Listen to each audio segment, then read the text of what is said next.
আসসালামু আলাইকুম, সবাই কেমন আছেন? আজকে আমাদের মিষ্টি আলু জমিতে আসলাম। তো মাশাআল্লাহ, আল্লাহর রহমতে মিষ্টি আলু ভালোই হয়েছে,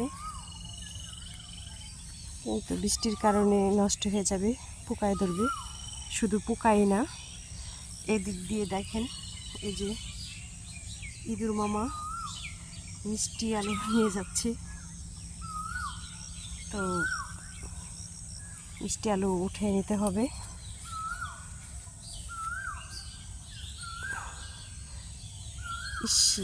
সারা আয় হায়,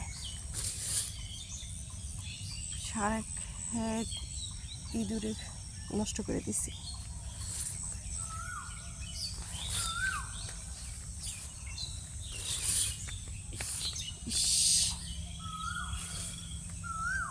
দেখছো কি অবস্থা বানাইছে?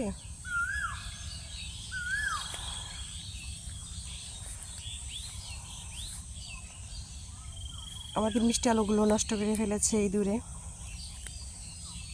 তো কীরকম হয়েছে জানি না, আশা করি ভালো হবে। সবাই দোয়া করবেন। আল্লাহ হাফিজ।